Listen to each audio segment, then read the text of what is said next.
행복하셨습니까? 오늘 하나님께서 우리에게 말씀을 통하여서 또 한 번 한계를 넘게 하여 주실 줄로 믿습니다. 여러분도 수영할 줄 아세요? 전 못합니다. 그래서 수영을 한번 배워보려고 수영학원에 등록한 적이 있습니다. 자유형을 배우는데 20대 초반에 코치가 오셔서, 여성 코치가 오셔서 저를 한심하게 쳐다보셨어요. 회원님 그게 안 되세요? 라고 이야기하시더라고요. 안 되는 걸 어떻게 해요? 그렇죠? 제가 일부러 안 하는 것도 아니고. 처음으로 25m 풀을 다 가게 되었을 때 저희 코치 선생님께서 저한테 칭찬해 주셨어요. 그런데 그분이 한 가지 모르는 사실이 있었던 것이 숨을 쉬지 않았어요. 죽을 뻔했어요. 근데 가장 너무 힘들었던 것은 배영할 때였습니다. 저는 제가 정수기 필터가 되는 줄 알았습니다. 이상하게 수영을 한번 하고 나면 배가 부른 거예요. 그리고 수영장 물을 엄청나게 많이 마시는 거죠. 배영을 할 때는 코로도 마시게 되니까 고통스러워서 어떻게 할 수가 없더라고요. 근데 가장 힘들었던 것은 뭐냐면 코치 선생님이 제 자세를 가지고 뭐라고 하는 거였습니다. 제가 유연성이 좀 극단적으로 없거든요. 그래서 이게 잘 안 돼요. 그런데 계속 제게 오셔서 물끄러미 바라보시면서 코치님, 회원님 그게 안 되세요? 계속 이야기하시는 거예요. 너무 힘들어서 결국에는 그만두게 되었습니다만 저는 그때 믿음으로 사는 것이 이와 같겠구나라는 생각을 하게 되었습니다. 교회에서나 또 믿음으로 우리가 같이 선포하고, 특별히 저 같은 목사들이 이곳에서 믿음으로 사는 것이, 세상에서 사는 것이 쉽다라고 이야기하는데 이건 정말 물먹는 소리죠. 세상에서 그렇게 말씀대로 살아보려고 하면 너무 힘들고 심지어 고통스럽기까지 하게 되는데, 그런데 계속해서 그게 된다고 하니까 정말 미치는 거죠. 저도 그렇게 수영할 때 저희 코치님께서 제가 수영을 할 수 있다고 굳게 믿고 계시더라고요. 저는 절대로 못할 것 같은데 우리의 믿음이 여기에서부터 시작되겠다고 싶습니다. 여러분들, 우리가 교회에서 가장 많이 이야기하고 있는 것이 사랑과 관련된 것인데요. 주님께서 우리가 말씀대로 살려고 하면 사랑에 대해서 반드시 다루실 거거든요. 여러분, 사랑은 하고 사십니까? 함께 사시는 분들과 함께 오늘도 사랑한다고 고백해 보셨습니까? 주는 그리스도시요 살아계신 하나님의 아들이라고 고백했던 베드로가 예수님이 잡히시게 된다면 자기도 함께 죽겠다고 대답했지만 예수님이 잡히시던 그날 밤에 그냥 도망갔습니다. 그랬던 그가 다시 예수님의 부활을 봤음에도 불구하고 부활을 본 이후에 다시 도망가서 갈릴리에 내려와 있는 것입니다. 주님은 갈릴리로 내려와 있는 베드로와 제자들을 찾아오셨어요. 베드로와 그의 함께 있었던 제자들은 밤이 새도록 고기를 잡으려고 했고 그 밤에 아무것도 잡지 못했습니다. 아침에 되었을 때 물끄러미 자기에게 다가오시는 어떤 분이 오른쪽에 그물을 던지라고 말씀하셨고, 그들이 그물을 던지고 엄청나게 많은 물고기를 잡게 되었을 때야 우리에게 말을 걸어오신 분이 예수님이라는 사실을 알아차렸습니다. 물가로 나온 그들에게 주님은 아침을 지어주시고는 특별히 베드로에게 요한의 아들 시몬아, 내가 나를 사랑하느냐라고 묻고 계세요. 그게 오늘 읽었던 오늘 본문 말씀의 배경입니다.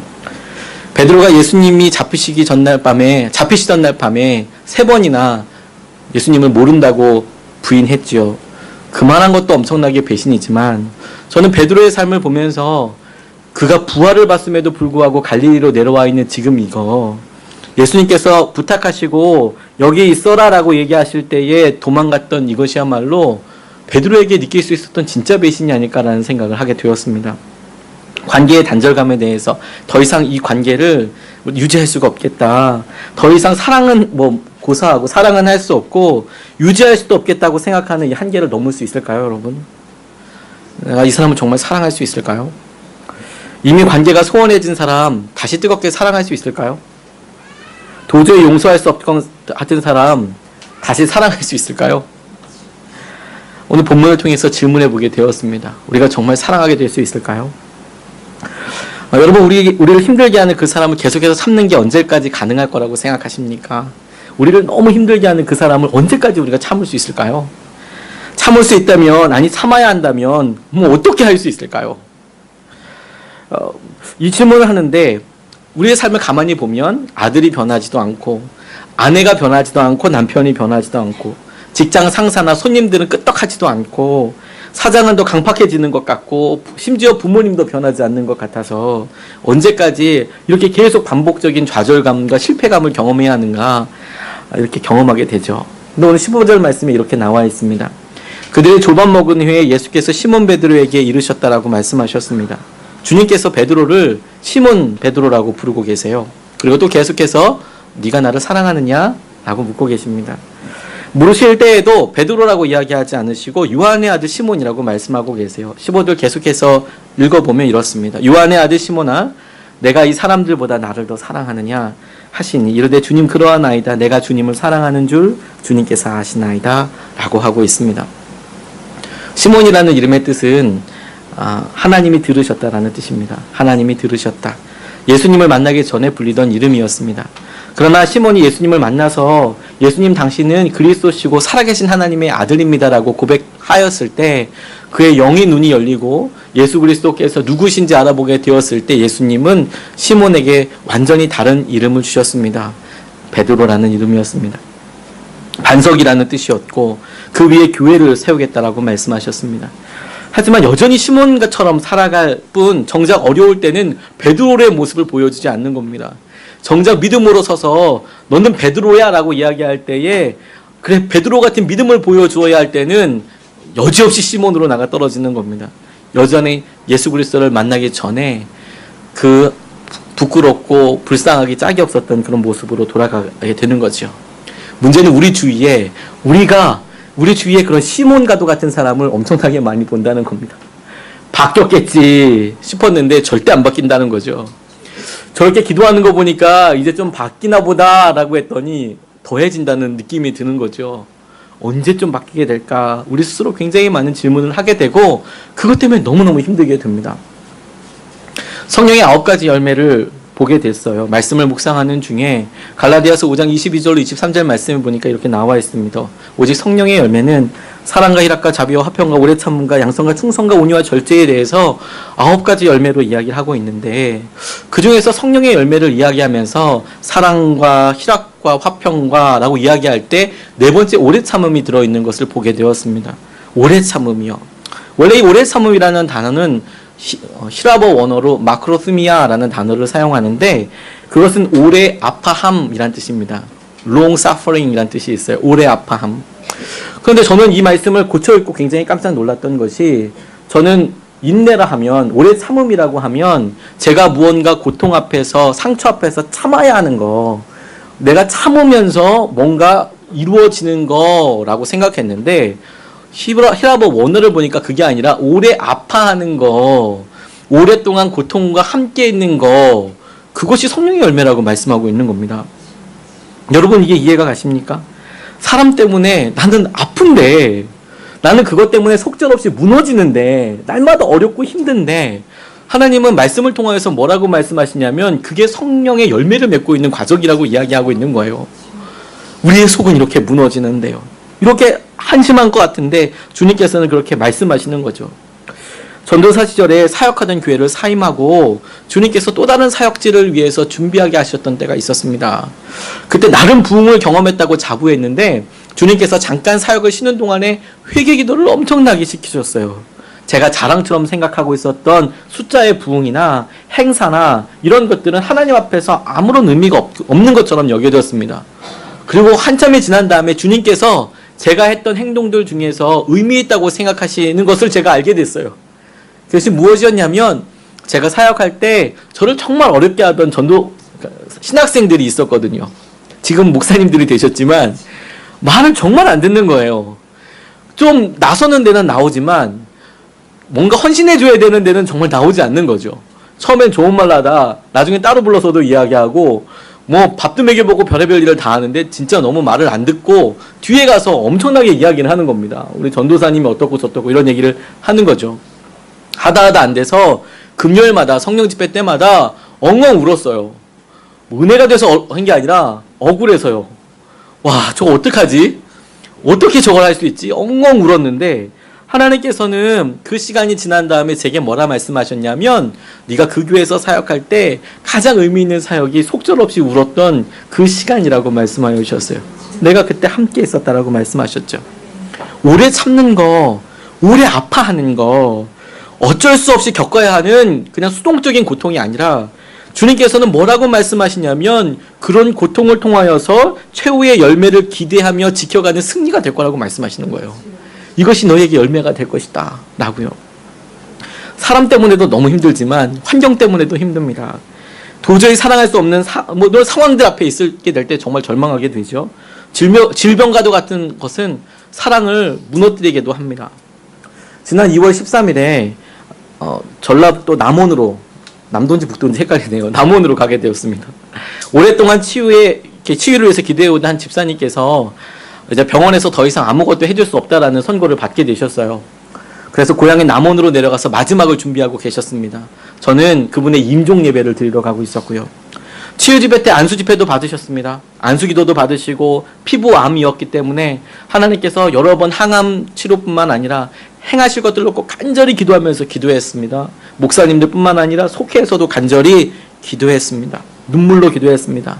그런데 올해 좀 더 건강해지기 위해서 남원으로 요양차 내려가셨다가 갑자기 급속도로 나빠지게 되셨어요.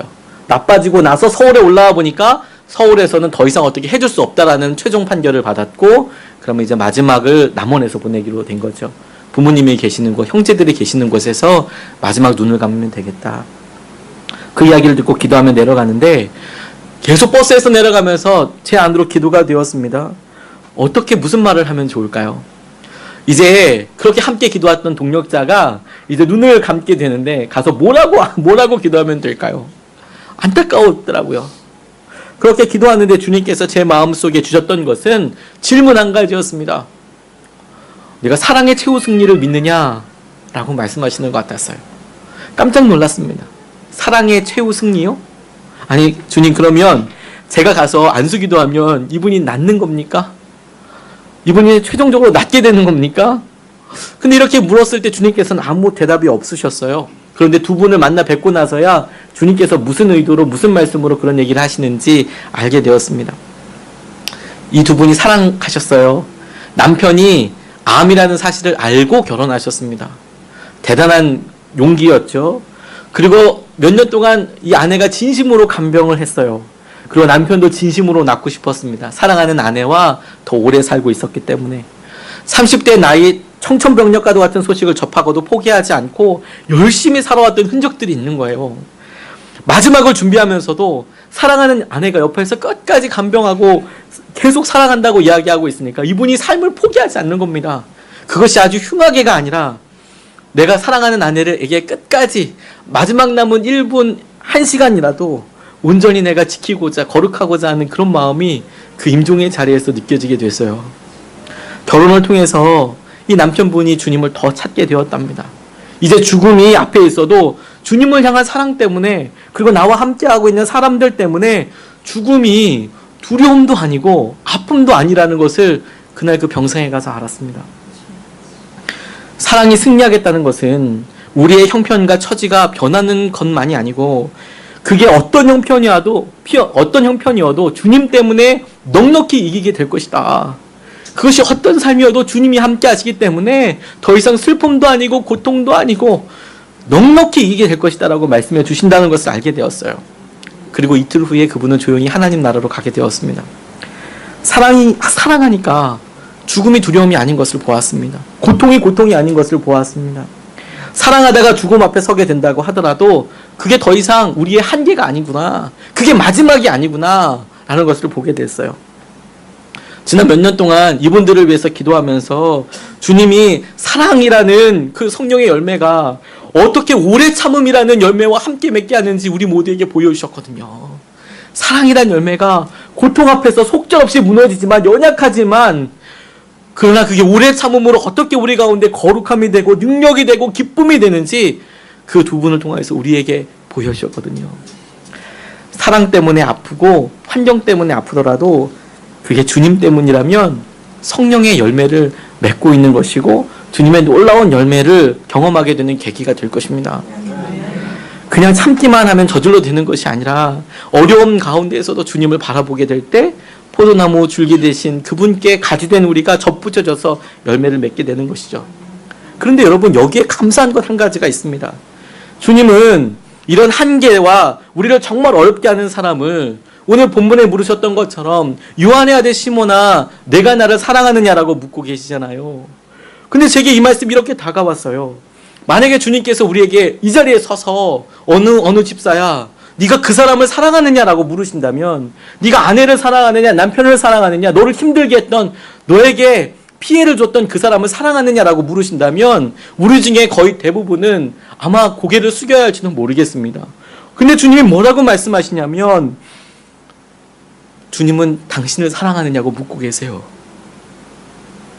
연약한 시몬을 볼 때마다, 제게 있어서 시몬과도 같은 사람을 볼 때마다 주님은 저에게 너 저런 사람을 사랑할 수 있겠느냐라고 물으시는 것이 아니라 너는 나를 사랑할 수 있겠느냐라고 물으시는 거예요. 그게 주님의 질문입니다. 사람을 사랑하다고 먼저 이야기하시기보다 너는 나를 사랑하느냐, 이 사람들보다 너는 나를 사랑하느냐라고 묻고 계시는 거죠. 주님을 더 사랑하게 해달라고 기도하는 것이 우리에게 필요한 거구나. 사람을 더 많이 사랑하게 해달라고 하는 기도보다 주님을 더 많이 사랑하게 해주십시오. 어려운 환경과 사람 앞에 주님을 더 사랑하는 연습과 훈련을 하고 있는 것이구나 깨닫게 되었습니다. 주님을 사랑한다고 날마다 고백하는 것이 우리가 우리를 어렵게 하는 사람과 상황을 만날 때마다 우리를 주님과 함께하게 만드는 것임을 깨닫게 되었습니다. 그런데 여러분, 그렇다고 하더라도 정말 원수 같은 이 사람, 내가 그 사람과 함께 있을 때에 그래 주님 사랑하지라고 결단을 하지만, 그런데 그래도 그러면 내 앞에 있는 이 힘들게 하는 이 사람을, 원수 같은 이 사람을 정말 사랑할 수 있게 될까요?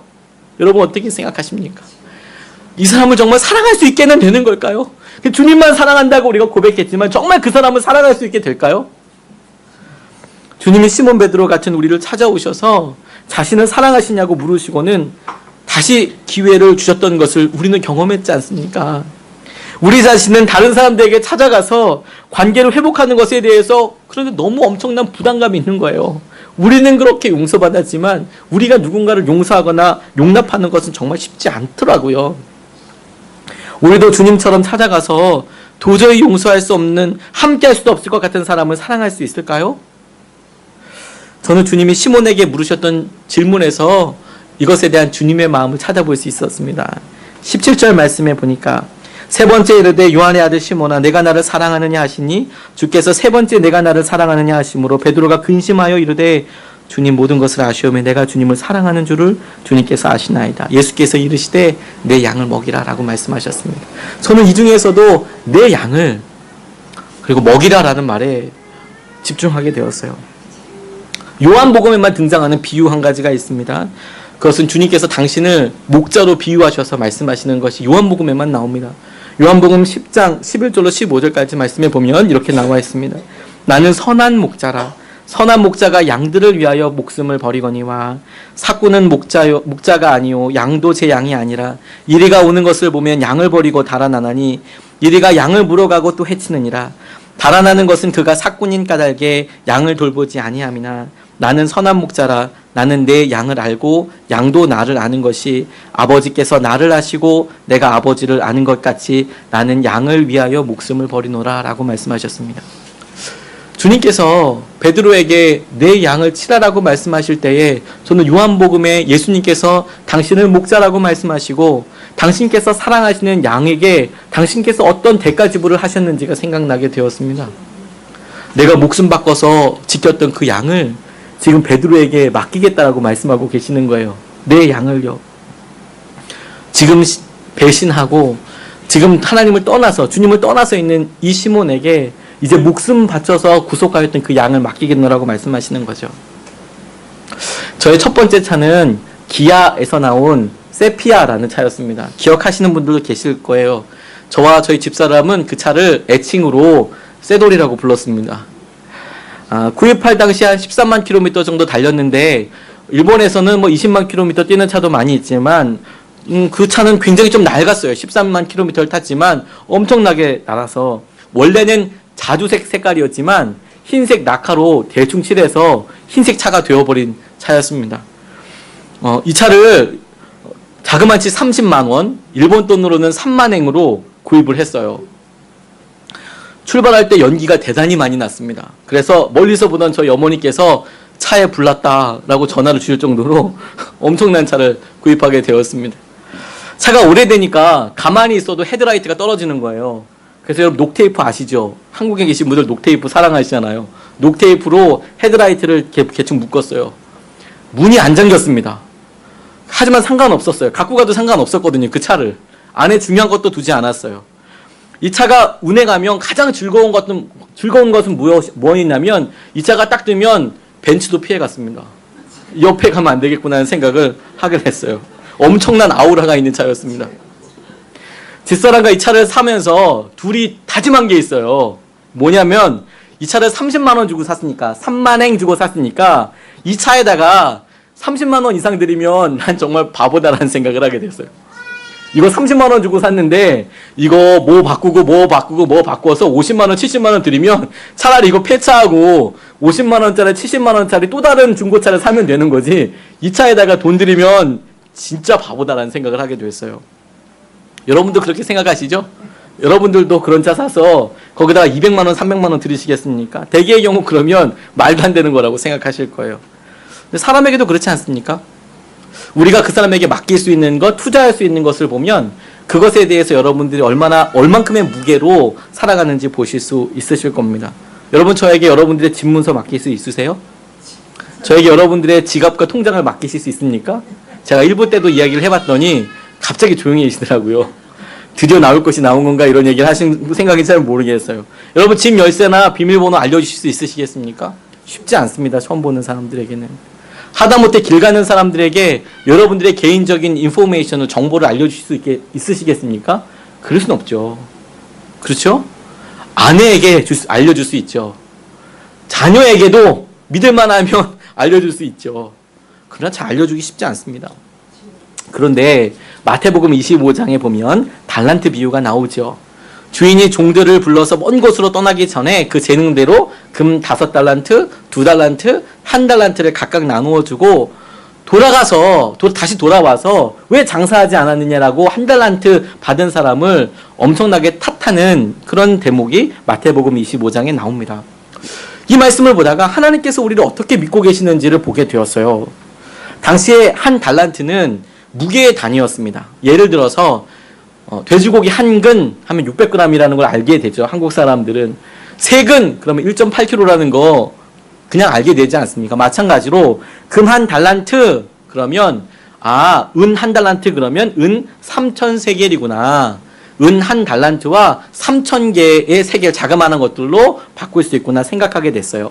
금은 은의 15배였습니다. 근데 여러분, 가룟 유다가 예수님을 판 액수를 기억하십니까? 그게 당시에 노예들의 일반적인 가격이었고 예수님은 은 30세겔에 팔리셨습니다. 한번 계산을 해보게 됐어요.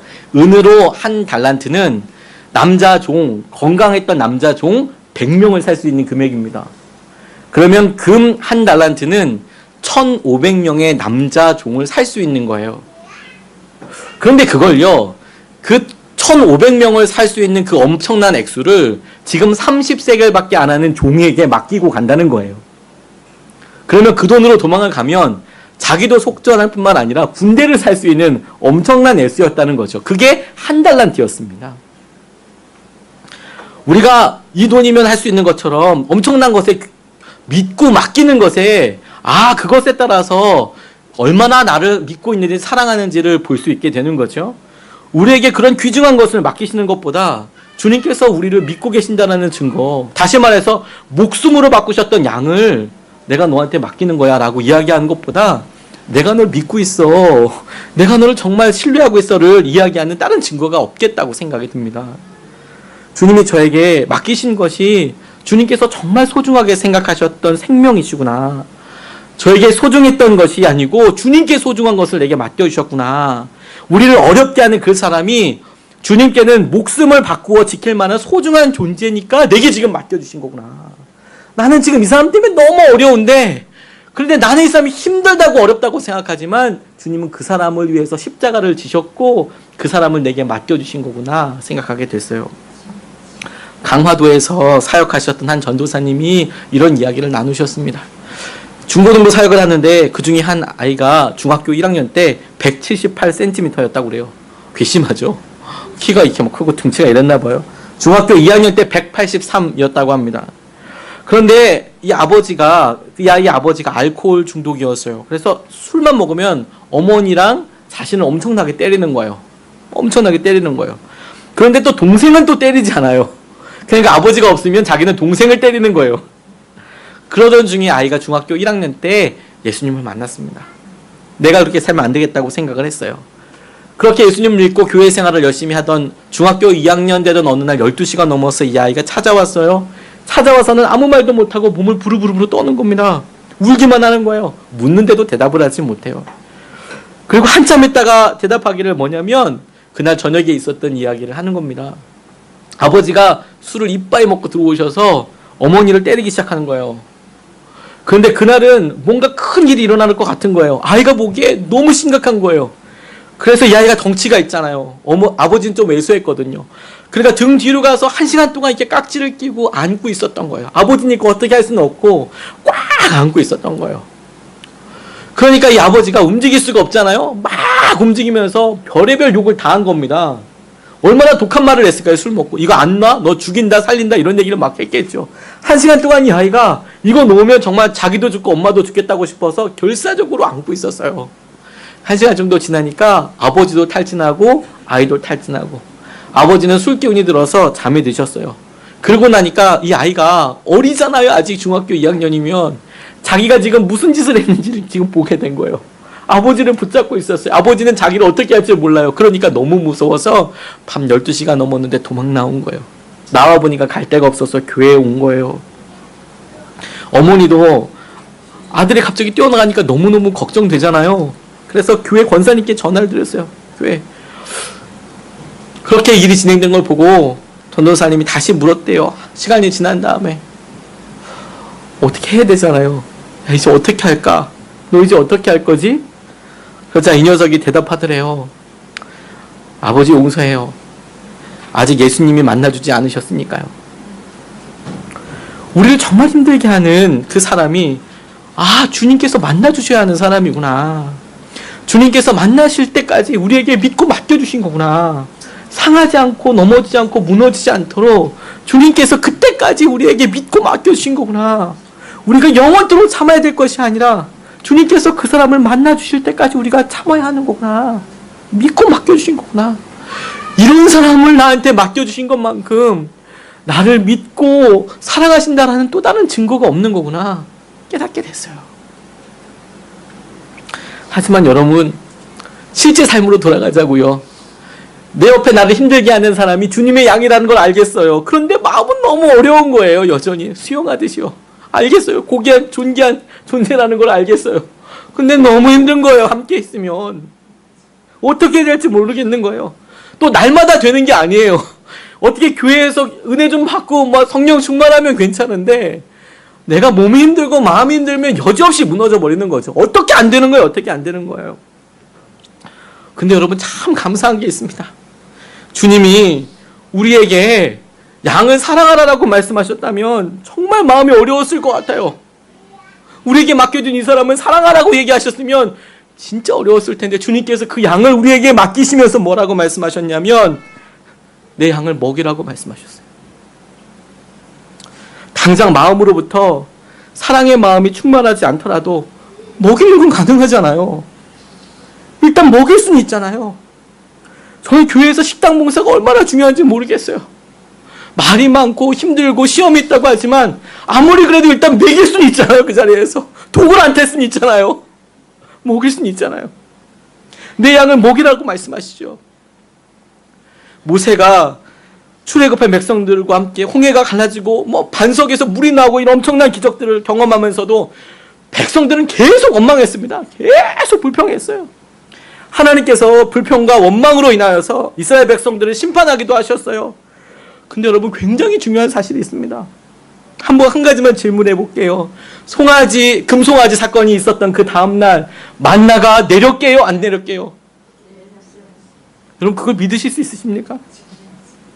금송아지 사건이 일어난 그 다음날에도 만나가 안 왔으면 써있겠죠. 제게 그 말씀이 이렇게 다가왔어요. 하나님이 날마다 그들을 먹이셨잖아요. 이스라엘 백성들에게 날마다 은혜를 베푸셨잖아요. 마치 원망하고 짜증내고 막 이런 사람들에게 그냥 한 대 때려줬으면 좋을 만한 이런 사람에게 그래도 밥은 먹어라 야. 밥은 먹고 해라. 밥은 먹고. 일단 좀 살아라. 살고 좀 해라. 하고 이야기하시는 것 같았어요. 하나님께서 우리에게 우리의 어떤 죄와 우리가 아직 죄인 되었을 때라도 주님께서 은혜를 거두지 않으셨어요. 우리를 먹여주셔서 여기까지 오게 하셨잖아요.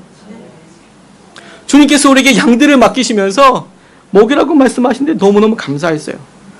주님께서 도저히 사랑할 수 없을 것 같은 사람을 사랑하라는 것이 아니고 일단 먹여. 이건 해볼 수 있겠더라고요.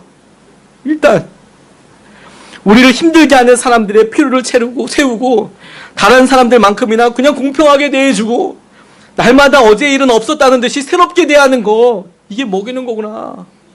내 마음은 막 쓰러져서 막 너무 시큼시큼한데 그런데 이렇게 내가 먹이는 모습을 보고 하나님은 나에게 네가 사랑하고 있구나 라고 말씀하여 주시는 거구나. 네가 내 양을 잘 사랑하고 있구나 라고 말씀하여 주시는 거구나. 그렇게 알게 됐어요. 테레사 수녀가 어떻게 그렇게 가난한 사람, 죽어가는 사람들과 함께 할 수 있었는지를 질문받게 되자 이렇게 대답했대요. 먼저 우리들은 주님을 사랑하기로 결단하는 거예요. 주님만 사랑하겠습니다. 아버지 오늘도 주님만 사랑하겠습니다. 그런 다음에 세상에 나가서 병원에 나가서 병든 사람, 죽어가는 사람들을 만나서 변장하신 주님을 발견하려고 노력했대요. 오늘 주님만 사랑하게 해주시고 하나님 오늘 사람들 가운데 주님을 발견하게 해주십시오. 내가 그 주님을 사랑하게 해주십시오. 내게 주어진 사람, 오늘 만나게 된 사람, 그 한 사람을 주님께서 여러분들에게 엄청난 사랑으로 사랑하라는 게 아니에요. 십자가를 지셨던 완전 무결한 어마무시한 사랑으로 사랑하라는 게 아니라요. 한 끼 밥 먹으면 좀 있으면 또 배고파지잖아요. 다만 하루만큼의 사랑을 하라고요. 다만 한 끼만큼의 사랑을 나누라고요. 다만 한 번 만났을 때만큼의 사랑이면 충분하다고요.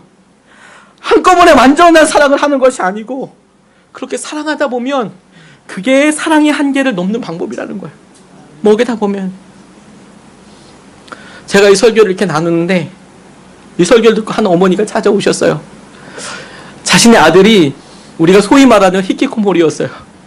집에서 안 나오는 거예요. 방에서 계속 게임만 하는 거예요. 기도하고 기도하는데 아들이 안 면하는 겁니다. 어떻게 해줘야 될지 모르겠는 거예요. 어떻게 해줘야 될지. 근데 이분이 오셔서 제게 이렇게 얘기하셨어요. 먹이면 되는군요. 아들이 밥 먹으러 나오지 않아도 먹이면 되는군요. 먹이면. 여러분 정말 힘든 사람이 있거든. 이번 주에 밥이라도 사드리세요. 우리 같이 스시집에 갈래? 많이 먹어라. 많이 먹어라.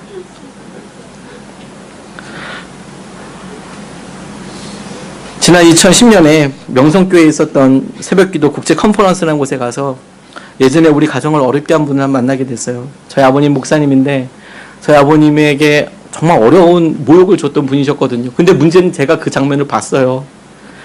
제가 일단 아들이니까 어떤 사안인지는 둘째 문제고 아들로서 아버지가 그렇게 모욕을 당하는 모습을 보니까 철천지 원수가 되더라고요.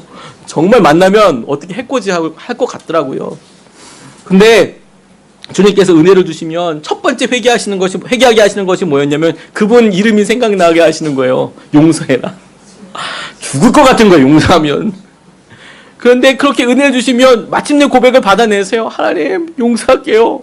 그러면 엉엉 우는 거예요. 막 너무 쉽게 용서한 것 같은 거예요. 그런데 문제는 한 이틀 정도 있다가 다시 이름이 생각나고 여기 다시 이게 원수가 칼을 가는 거예요. 아이 나쁜 사람. 그러면서 이제 나쁜 사람이 얘기하자 욕을 하겠죠. 주로 막 이러고 하고요. 그 다음에 주님께서 부흥회 때 은혜를 주시면 누가 생각날까요? 여지없이 그분이 생각나는 거예요. 주님 그러면 정말 눈물로 회개하면서 다시 용서하는 거예요. 용서하겠습니다. 그 다음 수련회 때도 여지없이 또 하나님께서 은혜를 주시면 제일 먼저 생각나는 분이 그분이었어요. 막 미치겠는 거예요. 이건 부흥회 때 은혜만 받으면 그분 이름만 생각나는 거예요. 그때마다 주님께서 정말 눈물로 고백을 받아내시더라고요. 근데 처음 용서할 때보다 두 번째는 조금 더 나았던 것 같아요. 두 번째 용서할 때가 세 번째보다 조금 나았던 것 같아요. 그렇게 시간이 지났습니다. 이러고 20년 정도 지났는데 세미나 마치고 나서 갑자기 누가 제 이름을 부르는 거예요. 근데 이제 제 이름을 부르는 사람은 거의 없거든요. 제가 목사가 된 지 이제 뭐 꽤 엄청 됐기 때문에 저한테 친구들은 차 목사라고 부르든지 아니면 차기룡 목사 아니 뭐 차 목사님 이런 식으로 부르지 기룽아 뭐 차기룡 이런 식으로 부르진 않아요. 근데 갑자기 누가 제 이름을 부르는 거예요. 너무 깜짝 놀랐어요. 저희 어머니도 이렇게 안 부르는데 보니까 그분이 저를 보면서 안수받았다며 처음이니까 이번 한 번만 이름 부를게 라고 다가오시는 거예요. 알고 보니까 그분이 목사님이 되셨어요. 기도를 제가 너무 세게 했나 봐요. 목사님이 되셨어요. 당황했습니다. 그런데 제가 너무 깜짝 놀랐던 거는 그분과 이렇게 마주했는데 제 마음이 아무렇지도 않은 거예요. 너무 깜짝 놀랐어요. 그분을 꿈속이라도 보면 제가 아주 커다란 일을 할 거라고 생각이 들었거든요. 너무 두려울 만큼 모욕감 때문에 정말 어떻게 할지 모를 정도였거든요. 그런데 지나고 나니까 그분을 실제로 만났는데 제가 그분과 아무렇지도 않게 악수를 하고 잘 계셨냐고 이야기를 하고 헤어지게 되더라고요. 그래서 너무 감사했어요. 아, 용서가 되는 거구나. 되는 거구나. 우리를 사랑으로 지켜주시고 우리의 행동을 사랑으로 봐주시는 분이 계시니까 되는 거구나. 아, 되는 거구나. 그렇게 먹이면서 가면 결국엔 되는 거구나 알게 되었습니다. 근데 여러분 설교를 마무리하면서 우리가 꼭 짚어야 할 문제가 하나 더 있어요. 뭐냐면 우리가 그렇게 참고 용서하고 사랑하면 그럼 그 사람은 정말 변하게 되느냐고요. 그거 너무 궁금하지 않습니까? 내가 이 사람을 사랑하게 될까? 이것도 참 되게 중요한 결론이지만 그럼 이렇게 사랑만 하면 이 사람은 진짜 변하게 될까요? 아니면 이 사람을 죽을 때까지 주님 오실 때까지 이렇게 그냥 모시고 살아야 되는 걸까요? 그게 우리의 질문이죠. 오래 참고 그 사람을 용서하고 사랑하면 정말 변화되는 걸까? 그 질문은 오늘 본문의 상황 자체와 아주 밀접하게 관계가 있습니다. 주님의 부활을 보고도 예루살렘을 떠나 이곳에 와 있는 베드로를 주님께서 찾아오셨어요. 3년이나 함께 했는데 이런 초라한 베드로를 보고 주님이 확인하신 것이 무엇이었냐면 너 믿음이 어디 있어? 너에게 천국의 소망이 어디 있느냐라고 물으신 것이 아니라 네가 나를 사랑하느냐라는 거였어요. 처음으로 점검하신 것이 네가 나를 사랑하느냐 그거 물었어요. 사랑해 보신 분들 알죠? 먹먹하고 관계가 힘들 때 당신 나를 정말 사랑해? 정말 나를 사랑하고 있는 거야? 라고 애처롭게 묻는 것만큼 나는 당신을 사랑하고 있는데 당신은 날 진짜 사랑하는 거야? 그런 표현이 없지 않습니까? 주님께서 베드로에게 네가 날 사랑하느냐라고 묻고 계시는데 네가 날 사랑하느냐 그 마음 가운데는 베드로야 내가 여기까지 와서 내가 너를 정말 사랑하는데 내가 내 양을 다 맡기고도 남을 만큼 너를 정말 사랑하는데 너는 날 진짜 사랑하고 있는 거니? 너는 날 진짜 사랑하고 있는 거니? 내가 널 사랑하는 것만큼 넌 날 진짜 생각하고 있는 거니? 내가 이 모든 사람들보다 너를 더 많이 사랑하고 있는데 너는 그만큼 나를 사랑하고 있는 거니? 하나님께서 주님께서 이렇게 묻고 계신다고 생각하게 됐어요. 아, 이 질문이 네가 나를 사랑하느냐라고 묻고 계시지만 실제로 그 의미는 내가 너를 사랑하는 것만큼 너는 나를 사랑하고 있는 거니? 라고 묻고 계시는 말씀하고 계시는 사랑의 고백이구나. 사랑의 표현이구나. 그렇게 다가왔어요. 두 아들과 함께 행복하게 살고 있는 가정이 있었는데요. 어느 날 형이 저녁에 배가 아프다고 그러는 거예요. 어린아이가. 그러니까 아버지가 조금만 참아보자. 그리고 이제 배를 쓰다듬어 주는 거죠. 아이가 있으신 분들, 병원에 가보신 분들은 알겠지만 저녁에 애를 데리고 가면 병원에서 특별히 해줄 수 있는 게 없습니다. 아이들은 어디가 아프다고 얘기를 못하기 때문에 의사 선생님들 다 오셔서 엑스레이 찍어보고 이런 절차들이 꽤 길어요. 그러니까 밤에 애를 데리고 가도 애를 위해서 별로 해줄 수 있는 게 없어요. 그러니까 아빠가 그래 우리 해가 밝자마자 병원에 빨리 가자. 이 밤에 조금만 더 있어보자 이렇게 생각을 한 거죠. 그러니까 밤새도록 아이를 끌어안고 아빠 손은 약손 아빠 손은 약손 엄마도 계속 그러는 거죠. 밤새도록 조금만 참아라. 아 우리 아들 착하지 조금만 참아라. 조금만 참아라. 그렇게 됐어요. 그리고 정말 해가 뜨자마자 병원이 열자마자 첫 번째로 들어가서 바로 응급실로 들어갔는데 그래서 첫째가 급성 맹장염이었던 거예요. 그리고 이미 맹장이 터진 상태로 복막염이 되었고 그리고 손을 쓸 수 없는 지경이 됐어요. 그래서 결국 첫째가 죽게 됐습니다. 이 일로 인해서 부부 사이가 급격하게 나빠졌어요. 왜냐하면 엄마는 그 이야기가 나오기만 하면 우는 거예요. 첫째가 썼던 물건만 봐도 우는 거예요. 그리고 부부싸움 하는 거예요. 당신이 죽였다고. 우리가 죽인 거라고. 이거 용서가 안 되는 거예요. 아버지도 이 일이 뭐 어떻게 잊혀질 수가 없는 겁니다. 그러니까 날마다 술 마시는 거예요. 안 그러면 잠이 오지 않는 거예요. 내가 우리 첫째를 죽였지. 그때 갔었으면 얘를 살렸을 텐데. 후회가 엄청나게 되는 거죠. 술이라도 먹지 않으면 도저히 어떻게 해볼 수 없겠다고 생각한 것 같아요. 근데 몇 년이 지나지 않아서 어머니가 화병으로 죽었어요. 먼저. 그것 때문에 어떻게 자기가 용서가 안 되니까 그렇게 고생하다가 죽었어요. 그러니까 남편의 삶은 더 나빠졌습니다. 직장도 잃게 되고요. 결국에는 그 마을을 떠나게 됐어요. 이런 경우라면 여러분, 그 아빠와 그리고 둘째 아들은 어떻게 됐을지 우리가 다 상상할 수 있잖아요. 그래서 정말 기적과도 같이 그 일이 다 잊혀지는 무렵에 그 동네 한 젊은 가정이 이사 오게 됐어요. 너무 단란한 가정이라고 싶었는데 그곳에 오래 살았던 한 분에게 보니까 그 남자가 어디서 많이 본 것 같은 사람이고 이름도 그렇고 예전에 여기 살았던 사람 같다는 생각이 들게 되어서 말을 걸어보니까 정말로 그 둘째 아들이 결혼해서 이렇게 온 거예요. 근데 너무 건강한 가정을 이루고 있는 거예요. 너무 건강한 가정을. 아이들과 함께 행복하게 사는 거예요. 그러니까 아니 엄마가 일찍 죽고 아빠는 알코올 중독이고 그러면 이거 어떻게 되지? 그러면서 그 뒷이야기를 물어보게 되었는데 이 둘째 아들이 이렇게 이야기하더랍니다. 아버지가 그 이후에도 술을 끊지 못하셨대요. 그래서 자기가 고등학교 3학년 때 돌아가셨대요. 변변한 직장도 그 사이에 얻을 수 있었던 것도 아니고 계속 삶은 어려웠죠. 그런데 어떻게 이렇게 번듯하게 자랄 수 있었을까 보니까 그 아버지가 술 먹고 새벽에 들어오던 저녁에 들어오던 인사물성이 되어서 일단 들어오면 아들 머리맡에 앉아서 날마다 자는 아들 머리맡에서 아들아 사랑한다, 아들아 사랑한다 그러면서 엉엉 우시더라는 거예요. 야 내가 너 사랑한다, 미안하다, 내가 너 사랑한다, 사랑한다 계속 그러더라는 거죠. 이 아들의 평생에 이 무능력한 아버지지만 자기가 힘들고 너무 어려워서 포기하고 싶을 때 아버지가 사랑한다는 말, 그 말이 떠나지가 않더라는 거예요. 잊을 수가 없더라는 거예요. 우리 아버지가 나를 어떻게 사랑했는데 지금 이 모습이 되었다고. 내가 아버지 사랑 때문에 이 모습이 되었다고. 불쌍한 아버지 인생이지만 이 아들은 아버지의 진심을 붙잡았어요. 주님께서 여러분 힘들 때마다 제게 있어서 어려워하는 저에게 찾아오시고 늘 해주시던 말씀이 뭐냐면 저를 사랑하신다는 거였어요. 기룡아 사랑한다. 기룡아 사랑한다. 몇 번이고 얘기해 주시는 거예요. 여러분은 아닙니까? 내가 널 사랑하고 있다라고. 가만히 생각해 보면 그 사랑의 말씀 때문에 우리가 여기까지 온 거 아닙니까? 사실 우리가 여기까지 온 게 그 사랑 때문 아니에요. 힘들어도 견딜 수 있는 게 그것 때문 아닙니까? 예수님께서 세례 받으실 때 성령님의 비둘기처럼 임하셨을 때 하나님께서 하늘로부터 음성을 내셔서 이는 내 사랑하는 자요 나의 기뻐하는 자라고 말씀하여 주셨습니다. 그 사랑한다는 고백이 예수 그리스도께서 십자가 지실 때까지 힘이 되었고 능력이 되었고 유일한 기준이 되었어요. 주님이 우리를 사랑하셔서 우리를 어렵게 하는 그 사람을 사랑하게 하세요. 시몬 베드로를 찾아오신 것처럼 주님께 사랑하지 못할 사람, 사랑하지 못할 환경은 없죠. 그 주님이 말씀을 통해서 우리에게 이렇게 약속해 주세요. 로마서 8장 37절 말씀에 보니까 그러나 이 모든 일에 우리를 사랑하시는 이로 말미암아 우리가 넉넉히 이기느니라.